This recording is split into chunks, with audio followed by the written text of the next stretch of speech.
same time. I was in the lean time of shoes again. There had been periods of shoe abundance. There was that time when my mother and I went to Nitwit at 17th and Walnut and sat on velvet-covered sofas while the shoe salesman spread an array of shoes on the floor around us. A shoe line was being discontinued and we stood to benefit. Many were priced to sell for as low as $5. We purchased as many as we could carry. I'm pretty sure I had the same shoe in different colors and perhaps in some cases duplicates of the same color. We couldn't resist it. As you know, as I mentioned, Michelle opened this shop, with a dream years ago of having hard to find sizes, and particularly large sizes for women with big feet. I always had big feet for my age. I was wearing a size 10 when I was probably like 9 years old or something. Okay, my sister over there, my big-footed cousin over there. And there was a store in town that's no longer there. It was called Toby Lerner. They had a pair of shoes, size 10, gorgeous. And usually, if there was a size 10 somewhere, it just wasn't the cute shoe, wasn't the nice shoe. It was just like something that nobody else wanted.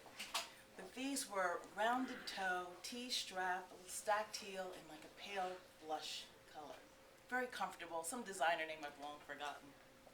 I love these shoes so much that when they got beat up a little bit, I took them to the shoemaker and kept wearing them. And it was time to, something broke or, the cap came off the heel, I took them in and got them. Eventually I even had them dyed because that pink color didn't, it got stuff. Refused to let them go. Yeah, I wore them. And, but that was the only pair of 10s that they ever carried in this shoe store. And I asked the saleswoman, why don't you have size 10 shoes? And she told me that women who wore size 10 couldn't make up their minds. and if they did buy a pair of shoes, they wound up bringing them back because they didn't want them later. Well, Toby Lerner was down the street from Nitwit, where my mother and I bought all of these shoes that were like $5, and they had boxes with strings, and it was like, remember it told me like Pretty Woman in the magazine with all of her packages. Well, we had all of our shoes from Nitwit, and we walked by, nice and slow, by Toby Lerner to show them all these shoes that the size 10 women were buying. So thank you for thinking of us. So I had to figure out what shoes to wear, and I read a little bit more about shoes. There was another store in that same neighborhood. It was called Plage Tahiti. They had Peter Max shoes. Peter Max, a designer, way out kind of fashions. They had a bunch of shoes in the window. I purchased one pair after another. This was a shoe abundance time. I had a white stiletto pair with wide leather Velcro straps around the ankle, little diamond-like shaped cutouts in the leather, pointed toes, squared at the tip, and a slight hourglass bend in the heel. I had a brown moccasin that was made of patches of leather sewn together with cord. And the third pair that I bought were flat black leather and linen lace-ups that looked like they belonged to Mary Poppins. They drew their share of comments from my newspaper co-workers in the 80s. I worked at the Inquirer and the Daily News, and the newspaper was a place of constant motion.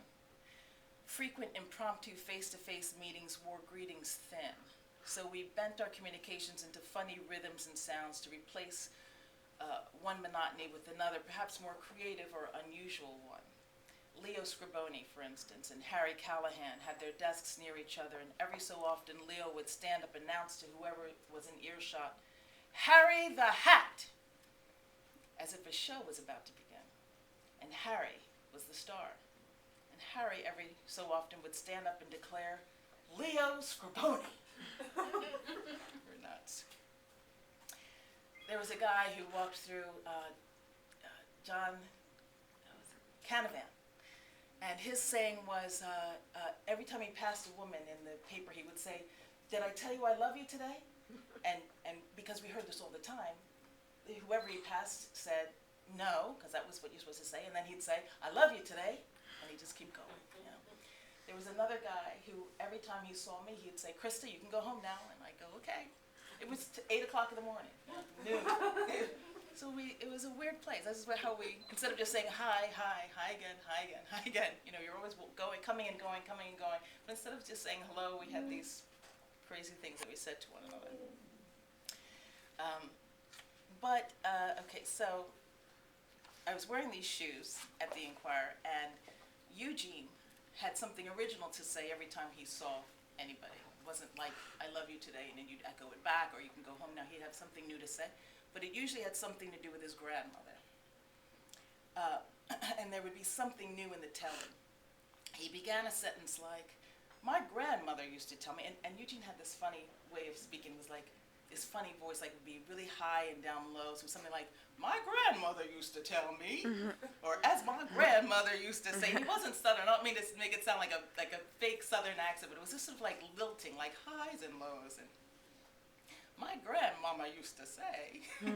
And what followed was some silly bit of made-up pseudo-grandmother wisdom. I never met Eugene's grandmother, and what she was supposed to have said was never as interesting to me as the combination of vocal tones Eugene used to tell his stories. He'd start out with a high note and slide down the scale, the way Claire Huxtable used to do on the Cosby Show, sort of lyrical and soothing. But unlike Claire, Eugene punched his speech full of goofiness to signal lightheartedness. After noticing my black leather and linen Mary Poppins-esque Peter Mac shoes, he frequently greeted me with some version of the question, how'd you get my grandmother's shoes? Everybody would look like, did she have his grandmother's shoes? That was just what we did.